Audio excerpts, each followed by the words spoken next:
It's the dreaded 12-5 upset. It seems to happen every year. Coming into the day yesterday, two 12-seeded teams had already won, so the 5th-seeded Badgers felt pretty good about their chances against 12th-seeded Ole Miss.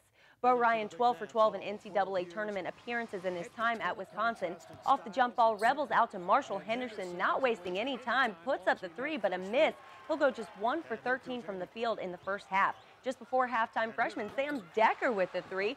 Despite a poor first half, Badgers go into the locker room up 3. Second half, and Jared Berggren slamming it home. Badgers offense coming alive. But wait, remember Henderson? He's getting hot, hitting back-to-back threes to tie it up at 36. It all just falls apart for the Badgers. Berggren with an air ball.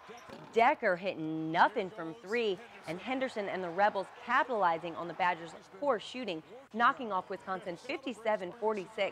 For the 5th time in 7 years, a lower seed eliminates Wisconsin from the tournament.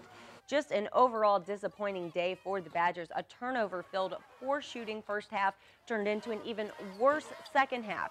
The Badgers shot just over 25% on the day. It made for a tough 11-point loss to the 12-seeded Rebels. It's especially tough for the Badgers seniors, Mike Bruzewitz, Ryan Evans, Jared Berggren, and J.D. Wise, and Dan Fahey, who saw their Badgers careers come to an abrupt end. The players coming back next year talked about how tough it is to see those seniors depart. I mean, I've been with them for 3 years, so they're like brothers to me. I mean, I love each and every single one of them, and that's why it makes this even harder, because this is not how I wanted to send them away. I feel terrible that they had to end their career like this, but they've always been there, and we're going to continue to be there for them, and I wish the best in them for their career. You know, I look up to them for a lot of things, and you know, I thank each and every one of them for, you know, the memories they've given me and how they're treating me and all the younger guys here on this program. And yeah, they created a legacy here, and now they're handing it off to us to, you know, run with it. With a win over Minnesota State in the quarterfinals, the Badger men's hockey team is one step closer to that Broadmoor trophy. Yesterday, they took on top-seeded St. Cloud State in the semifinals. Halfway through the first period, Joseph LeBate on the far side sends it towards the net and gets the goal. A few minutes later, Huskies on the power play. Ben Hanowski with the goal, and we're tied up at 1. Second period, Badgers on the power play. Nick Cordelis to John Ramage down the slot.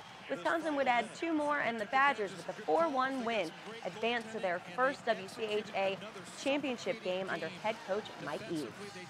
We're now in a position, as we climb up this mountain, we put ourselves in a position to try to win it now, and we haven't done it. So I know when we talked about that after the games, the kids were pretty excited about it.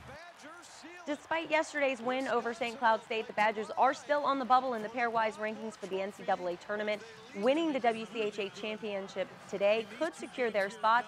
They play 7 o'clock tonight against Colorado College. That's all for sports. Have a great day.